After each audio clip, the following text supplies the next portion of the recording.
नमस्कार दोस्तों एक मैसिव एस्ट्रॉयड करीब 120 फुट का बताया जा रहा है। ये पृथ्वी के काफी नजदीक से आसपास होने वाला है और इसको लेकर नासा ने वार्निंग भी दी। आप देख सकते हो खबर, a massive 120 foot asteroid 2022 YS5 to fly past earth on 17 July, NASA warn. तो इस वीडियो के अंदर हम थोड़ा सा डिटेल में जानेंगे कि ये 2022 YS5 है क्या, किस प्रकार का एस्ट्रॉयड है और एस्ट्रॉयड होते क्या हैं। तो देखो यहाँ पर क्या है ना कि ये वाला जो एस्ट्रॉयड है ऐसा नहीं है कि कोई पृथ्वी के लिए बड़ा खतरा है, लेकिन 2029 में एक बहुत बड़ा एस्ट्रॉयड पृथ्वी के बहुत नजदीक आने वाला है। तो कहीं ना कहीं उसको लेकर एक प्रिपरेशन चल रही है और ये वाला जो एस्ट्रॉयड है इससे कई सारे लर्निंग्स होंगी जिससे हम समझ सकेंगे। तो चलिए इसको डिटेल में समझते हैं, लेकिन उससे पहले आप सबको बता दूं, आप में से जो भी लोग यूपीएससी की तैयारी कर रहे हैं, हमारा जो फाउंडेशन बैच है उसको अवेल कर सकते हैं by using this code Ankit live. और इसके अंदर आपको कंप्लीट प्रिपरेशन कराई जाती है, प्रीलिम्स मेंस इंटरव्यू, और इसके अंदर आखिरी डेट बैच में एडमिशन लेने का वो है आपका 20 जुलाई। ये 2026 की मैं बात कर रहा हूं। अगर आप 2027 की प्रिपरेशन कर रहे हैं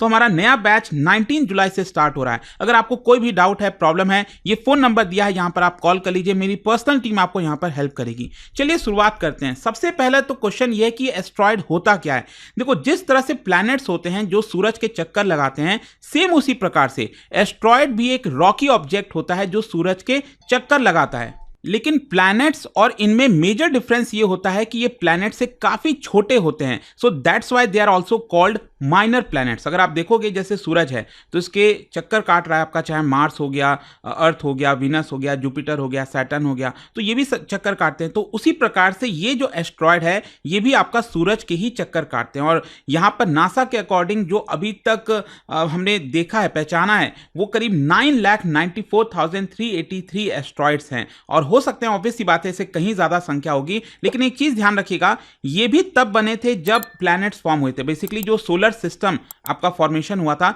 तभी, मतलब 4.6 बिलियन ईयर्स अगो।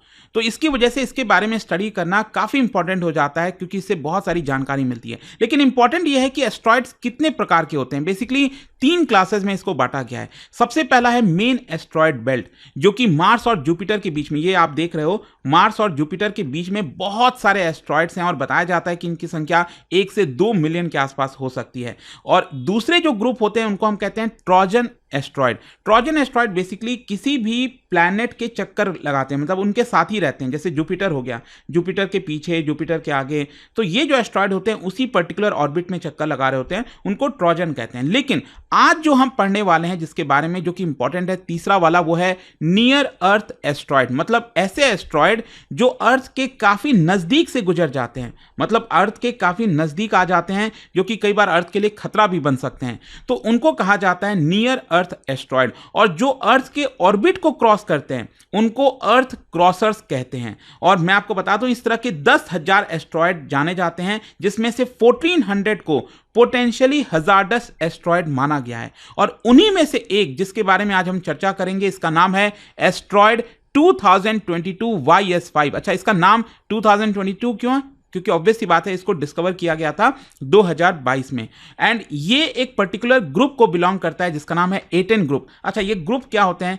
जैसे कि मान लीजिए जैसे अमोर हो गया, तो यहां पर पृथ्वी है आपका, सूरज के चक्कर काट रही है, लेकिन ये वाला जो अमोर ग्रुप है ये अर्थ के ऑर्बिट को नहीं काट रहा है, राइट, ये इससे बाहर ही है। लेकिन A10 ग्रुप अगर आप देखोगे तो पृथ्वी के ये ऑर्बिट को यहां पर काट देता है, राइट। तो कई बार हो सकता है ना कि जब पृथ्वी यहां पर आ रही हो तो ये वाला जो एस्ट्रॉयड है वो पृथ्वी से टकरा भी सकता है कभी ना कभी, तो ये भी चांसेस होते हैं। सेम उसी प्रकार के अपोलोज ग्रुप हो गया, तो अलग अलग प्रकार के होते हैं। तो इस तरह के जो एस्ट्रॉयड होते हैं, they have orbits that cross earth orbit and closely monitor, इनको क्लोजली मॉनिटर किया जाता है ताकि ये पृथ्वी के लिए खतरा ना बने। अच्छा, YS2000, इसके बारे में अगर हम देखें तो यहां पर इसकी साइज और स्पीड क्या, अगर इसके एस्टिमेटेड साइज की बात किया जाए तो 120 फीट के आसपास बताया जा रहा है, जो कि आप लगभग समझ लीजिए 10 मंजिला जो इमारत है उतना बड़ा है। और इसकी स्पीड काफी ज्यादा है, करीब 22,500 किलोमीटर पर आवर की स्पीड है। और ये कब होगा? ऑब्वियस सी बात है, आज ही होगा, जिसके बारे में हम बात कर रहे हैं।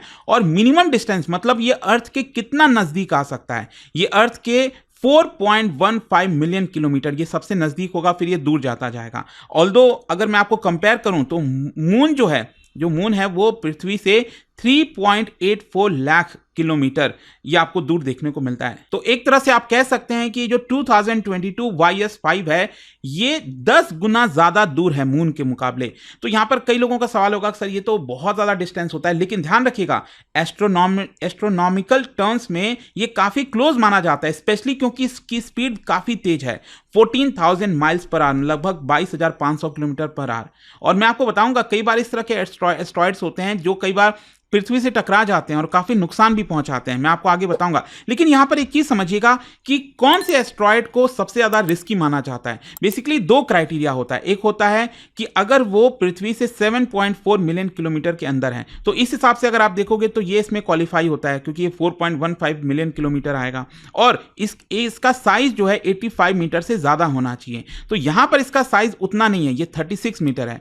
तो इससे आप समझ पाओगे कि इसलिए इसको बहुत रिस्की कैटेगरी में नहीं रखा गया है। लेकिन क्वेश्चन यह है कि फिर नासा इसको ट्रैक क्यों कर रहा है। देखो क्या है ना कि इसको हजार्डस नहीं माना गया, लेकिन नासा या फिर यूरोपियन स्पेस एजेंसी, बाकी की जो एजेंसीज हैं वो इसको एक ट्रेनिंग एक्सरसाइज की तरह देखते हैं ताकि फ्यूचर में जो थ्रेट होगा उससे हम कैसे बच सकेंगे। और वो मैं आपको आगे बताऊंगा 2029 में एक बहुत बड़ा थ्रेट आने वाला है।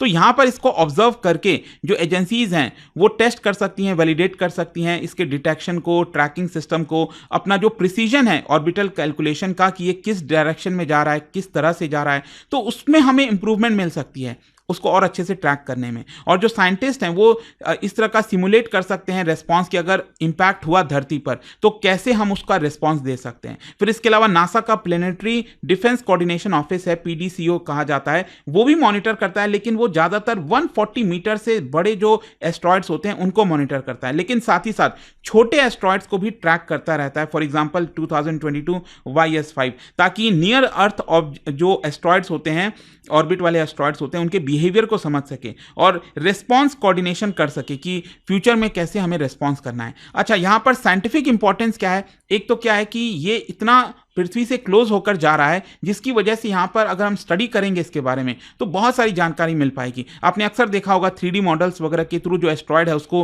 पिक्चराइज किया जाता है, तो वो हम कर सकेंगे रडार इमेजिंग के थ्रू। इसके अलावा यहां पर हर एक जो स्मॉल एस्ट्रॉयड है वो पृथ्वी को डैमेज कर सकता है। इसको आप 100% नहीं कह सकते कि ये कुछ भी नहीं करेगा, क्योंकि 2013 में रशिया के अंदर एक जगह है चेलियाबिंस्क करके, और वहां पर एक मेटियोर गिरा था जिसकी वजह से 1000 से ज्यादा लोग इंजर्ड हुए थे, सोचिए। और ये कितना बड़ा था, हार्डली बस 20 मीटर के आसपास। तो एक प्रकार से यहां पर इस तरह के एस्ट्रॉयड्स को पढ़ना समझना ये बहुत मायने रखता है। और इसीलिए यहां पर जैसे एक मिशन आपने सुना होगा DART mission, double asteroid redirection test, कि कैसे अगर मान लो कोई एस्ट्रॉयड पृथ्वी की तरफ आ रहा है तो उसके ऊपर हिट करके चाहे जिस भी तरह से उसको उसकी डायरेक्शन क्या हम चेंज कर सकते हैं, तो उस तरह की भी टेस्टिंग की जा सकती है। फिर इसके अलावा एक मौका मिलता है पब्लिक अवेयरनेस के लिए, पब्लिक भी एंगेज होती है कि ये क्या होता है, इसको अगर हमें फ्यूचर में अपने आप को प्रिपेयर करना पड़ा तो वो भी प्रिपेयर करने में आसानी होगी। खैर, यहां पर क्वेश्चन ये है कि क्या इस एस्ट्रॉयड को आप नेकेड आई से देख पाओगे? नहीं, ये उतना बड़ा नहीं है कि आप नेकेड आई से देख पाएं, लेकिन हाँ हाई पावर टेलीस्कोप के थ्रू इसको ट्रैक किया जा सकता है। अब मैं आता हूं कि 2029 में क्या होने वाला है। देखो, साइंटिस्ट का ऐसा मानना है कि एक बहुत बड़ा एस्ट्रॉयड, और इसका साइज आप देखिए 370 मीटर एस्ट्रॉयड जिसका नाम है एपोफिस, और ये आपका अर्थ के कितने नजदीक से पास करेगा सोचिए, 32,000 किलोमीटर, जस्ट 32,000 किलोमीटर। इससे ऊंचे हाइट पे तो कई सारे सैटेलाइट्स हैं, आपको पता ही होगा जो जियो स्टेशनरी सैटेलाइट होता है उसकी हाइट 36,000 किलोमीटर अबव अर्थ होती है। तो आप समझ रहे हो कि ये कितना क्लोजली ये जाने वाला है अर्थ के, और ये बताया जा रहा है कि अप्रैल 2029 में पास होगा, और ये इवेंट काफी क्लोज होगा। एंड कहीं ना कहीं 2022 YS5 ये जो आज पास हो रहा है ना, ये एक रिहर्सल की तरह लिया जा रहा है कि 2029 में हमें अपने आप को कैसे प्रिपेयर करना है। तो इसकी इंपॉर्टेंस आई होप आप समझ पा रहे होगे। और यहां पर डेटा जो निकलेगा हमारा आज वाला एस्ट्रॉयड से, वो हमें अर्ली वार्निंग सिस्टम में मदद करेगा, जो हमारा इंपैक्ट प्रिडिक्शन मॉडल है उसको रिफाइन करेगा। खैर, कंक्लूजन यही निकलता है कि आज ये जो एस्ट्रॉयड फ्लाई बाय कर रहा है अर्थ से, ये बहुत ज़्यादा डेंजरस तो नहीं है, लेकिन ये हाईली वैल्यूएबल है साइंस और सिक्योरिटी के पर्सपेक्टिव से। ये दिखाता है कहीं ना कहीं कि जो धरती है वो वल्नरेबल है स्पेस ऑब्जेक्ट से। तो हमें लगातार इस तरह के ऑब्जेक्ट्स को ट्रैक करना चाहिए, और साथ ही साथ इंटरनेशनल कोऑपरेशन काफ़ी ज़रूरी है। हम पृथ्वी पर लड़ते रहते हैं, एक देश दूसरे देश से लड़ता है, लेकिन कल के डेट में जब कोई ऐसा खतरनाक कोई ऐसा चीज़ होगा जो पृथ्वी को के एग्जिस्टेंस को लेकर सवाल खड़ा कर सकता है, तो आई एम श्योर कि पूरी पृथ्वी एक साथ हो जाएगी। तो यही चीज़ है यहाँ पर कि इंटरनेशनल कोऑपरेशन इसमें काफ़ी जरूरी हो जाता है, और इसमें भारत का जो नेत्रा मिशन है वो भी कोशिश कर रहा है ताकि फ्यूचर में हम किस तरह से चीज़ों को ट्रैक कर सकते हैं। तो आई होप कि ये जो वीडियो था नासा के वार्निंग के द्वारा जो दिया गया है यहाँ पर मैसिव एस्ट्रॉयड के बारे में, वो आपको समझ में आया होगा। और जाने से पहले एक बहुत ही इंटरेस्टिंग क्वेश्चन, क्या बता सकते हो इनमें से कौन सा एस्ट्रॉयड है जो पहली बार फर्स्ट एस्ट्रॉयड था डिस्कवर्ड किया जाने वाला? और इसका राइट आंसर आप सब जानते हैं, मेरे इंस्टाग्राम पर तो मिलेगा ही, वहां पर अगर आप नहीं हो कोई बात नहीं, टेलीग्राम से ले सकते हैं इसका सही उत्तर। और दोस्तों जैसा मैंने आपको बताया, अगर आप यूपीएससी की तैयारी कर रहे हैं या फिर अभी अच्छी खासी वैकेंसी आई है IBACIO के लिए, तो कोई भी कोर्सेज वगैरह आप लेना चाहते हैं, बैच लेना चाहते हैं, यूज करिए code Ankit live, link comment section में है, और या फिर इस नंबर पर कॉल कर सकते हैं, वहां पर आपको पूरी हेल्प की जाएगी मेरी पर्सनल टीम के द्वारा। दोस्तों स्टडी IQ का गुरु कृपा सेल अब लाइव हो चुका है, और इस सेल में आपको मिल रहा है maximum discount on all major UPSC courses. और सबसे खास बात, P2I फाउंडेशन 2026 प्रतिज्ञा बैच अब स्टार्ट हो चुका है, और हर रोज शाम 6 बजे क्लासेस चल रही हैं, और एडमिशन सिर्फ 15 जुलाई तक ही ओपन है। सीट्स भी लिमिटेड हैं, तो वेट मत कीजिए। यह कोई बेसिक कोर्स नहीं, यह एक कंप्लीट यूपीएससी जर्नी है, प्रीलिम से लेकर इंटरव्यू तक, एक स्ट्रक्चर्ड रोड मैप के साथ, एक्सपर्ट मेंटरशिप के अंडर 1000+ आवर्स की live classes by India's top faculties, 1-on-1 personal mentorship for every student, hand written notes for smart and effective revision, PRP and MRP residential programmes for prelims and mains preparation.